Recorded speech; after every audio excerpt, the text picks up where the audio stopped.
Welcome to the Deep Dive. Today we're really digging into a fascinating and pretty profound text, Mark chapter 11. Absolutely. It's a chapter just packed with action. Right, and surprising insights too.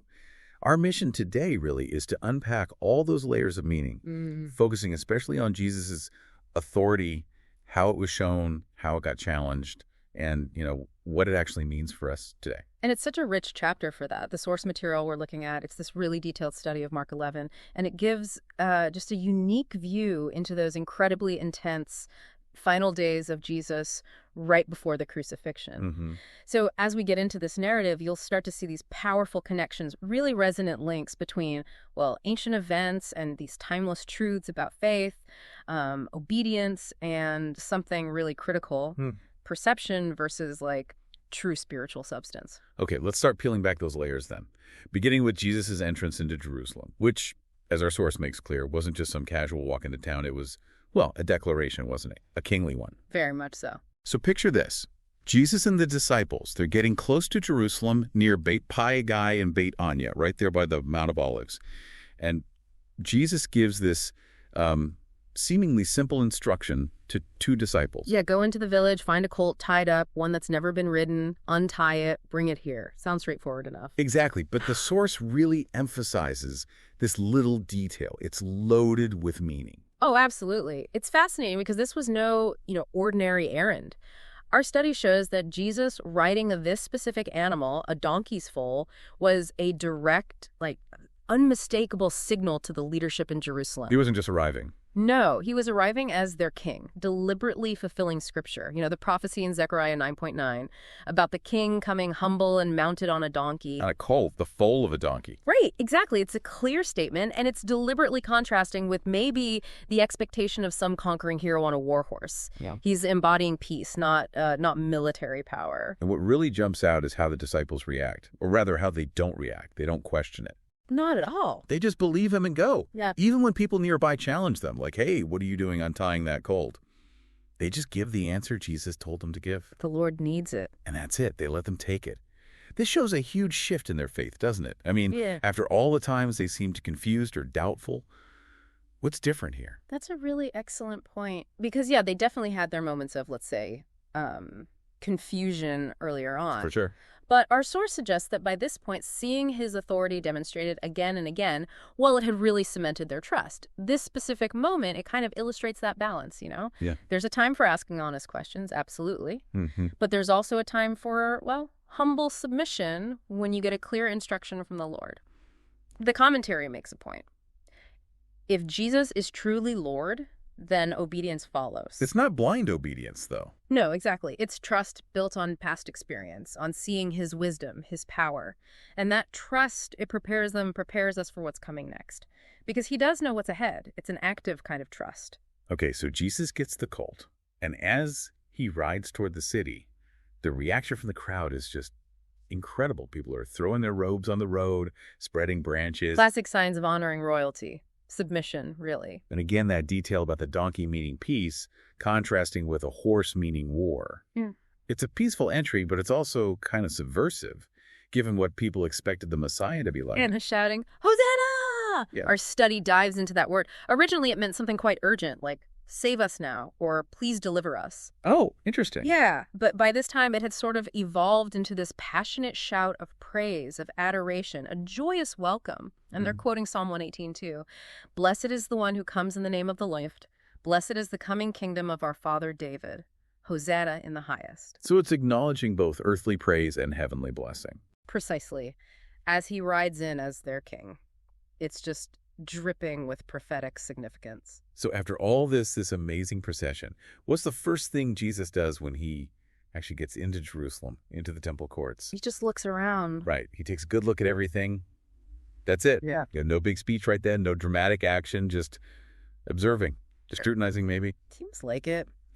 Then he heads back to Beit Anya with the 12. It feels like purely a declaration, planting his flag almost, asserting ownership before the storm hits. Okay, so day one is this powerful, peaceful declaration. He establishes his presence. But then the next morning, as they head back into the city, things take a very different turn, don't they? They do. The focus shifts sharp. Yeah, it goes from that grand entry to a really pointed message, starting with, strangely enough, a tree. That's right. Jesus is hungry, sees a fig tree off in the distance, and it's in leaf. Now, our source notes this was unusual for the time of year. Figs usually come after the leaves. Generally, yes, or at least the beginnings of them should be there if the leaves are fully out. So this tree looked promising, but deceptively so. And this seemingly random detail about a fig tree. It's not just about breakfast, is it? Oh, not at all. It's incredibly profound. Our analysis shows that even though it wasn't peak fig season, the tree was, as the source puts it, all decked out like it was time. Lots of leaves, looking healthy, but zero fruit. Not even buds. So it's an image of outward show. Exactly. Outward show, but no inner substance. It looked the part, promised sustenance, but was actually barren. And this isn't just about ancient agriculture. It's a potent symbol. A warning, maybe. About spiritual life. Yeah, about spiritual barrenness that's maybe hiding behind, religious appearances. It really makes you think, doesn't it? Where might we be putting on a show of full leaves, church attendance, saying the right things, but lacking the actual fruit of genuine love, service, transformation? Authenticity over appearance. That's the core of it, yeah. So that powerful image hangs in the air. And then Jesus enters Jerusalem again, the second time. And this time, his action is immediate. And pretty dramatic. Yes, confrontational. He goes straight to the temple courts, specifically the outer court, the one meant for the Gentiles, right? The court of the Gentiles, yes. Yeah. And he starts driving out people doing business there, overturning the money changers' tables, the benches of those selling doves. This wasn't just like asking them to quiet down? No, this was a full-on disruption, a direct challenge to the whole economic and, frankly, religious setup there. Why? What was the core issue? Well, our study really emphasizes it wasn't about condemning business itself. Trade had its place, but this was the wrong place, and it seems it was exploitative. He quotes Isaiah, remember, "My house will be called a house of prayer for all the goyim." That means all nations, Gentiles included, not just for Jewish people. And then he adds, "But you have made it into a den of robbers." Strong words. Very. It's about justice, about access for everyone, about the temple's true purpose. Those money changers, often charging unfair exchange rates. The dove sellers, likely price gouging pilgrims who needed sacrifices. So it had become exclusive and exploitative instead of inclusive and prayerful. Exactly. And the source makes a really pointed observation. It makes you wonder what Jesus might think if he walked into some churches today. Places where maybe commerce or entertainment has overshadowed the focus on prayer and connecting with God. Bookstores, coffee shops. Right. It raises that challenging question. What should a house of prayer truly be?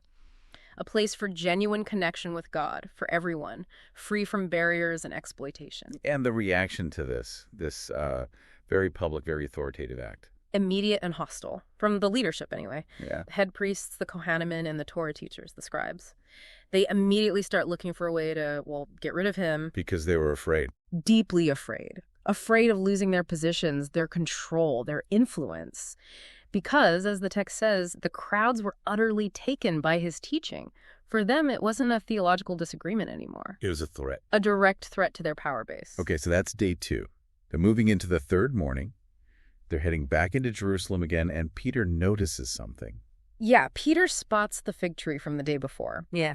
And he's clearly amazed, maybe a little excited even. He points out that it's withered up all the way to its roots. He's still focused on the raw power display, the miracle itself.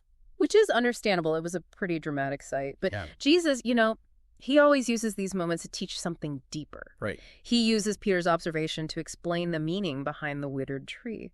Our study explains it was a living picture of those religious leaders. Almost putting on a show. Exactly. All show, a show of serving God, but in reality it was only a show.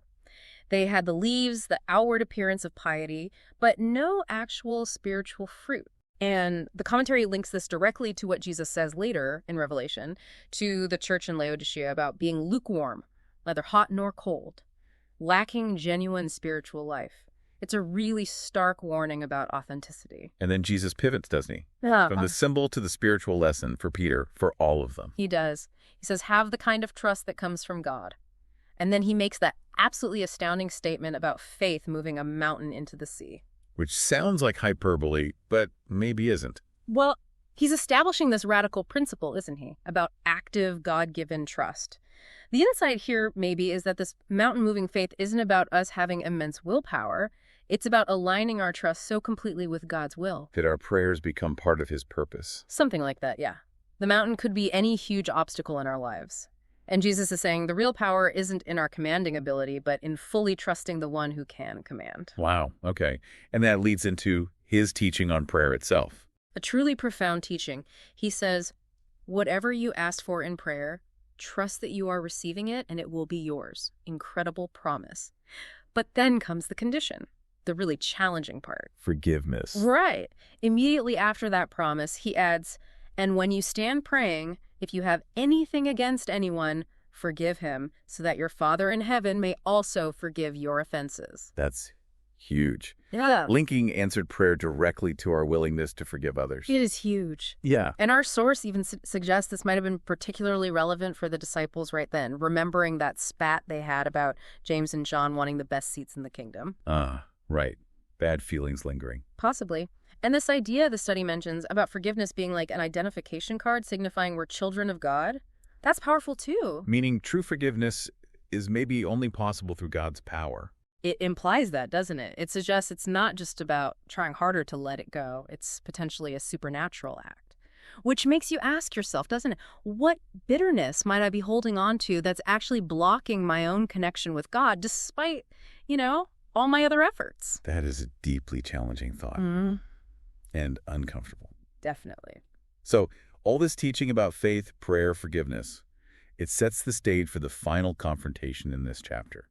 Jesus is back in the temple courts, third trip in, and he's met by the leadership coalition. The ones who want him gone. The head priests, the Torah teachers, the elders, all together now. And they confront him directly. They corner him, demanding to know about his authority. What smika do you have? What's that word, smika? It means authority, ordination, divine permission, basically. Like, who gave you the right? Right. Who gave you the smika, authorizing you to do these things? They want his credentials. And Jesus just brilliantly turns it back on them with a question they can't answer honestly without condemning themselves. The question about John the Baptist. Exactly. John's baptism, was it from heaven or from a human source? Answer me. And they're trapped. Completely. Our study lays out their dilemma perfectly. If they say John's authority was from heaven, they have to accept his testimony about Jesus, which validates Jesus and wrecks their own position. But if they say John was just some guy, then they risk the crowd turning on them because everyone considered John a true prophet. So they hedge. They give that non-answer, we don't know, which, as the source points out, wasn't ignorance, it was pure politics. Protecting themselves. Protecting their power, their reputation, Right. over discovering or admitting the truth. It just exposes their motives, really. A timeless human weakness, maybe. Choosing expediency over truth. So quite a journey through just one chapter. We've seen these incredible displays of Jesus' authority, the kingly entry, the temple cleansing, the power over nature, his profound teaching. And alongside that, the deep challenges about what real faith looks like, the absolute necessity of forgiveness, and that stark contrast between, religious show and actual spiritual fruit. Packed. So many transformative moments. Indeed. And it really does invite us, doesn't it, to think about how these ancient lessons still hit home today. Like, how do we figure out what true authority looks like in our own life, spiritual, moral, whatever? Mm-hmm. What does it actually mean to cultivate that kind of trust that comes from God? The kind that can tackle the mountains in our own lives, maybe not literal ones, but the emotional, spiritual obstacles. And that forgiveness piece. Yeah, and how willing are we really to forgive like that, knowing how deeply it's tied to our own spiritual well-being and our ability to connect with God. These aren't just academic questions, are they?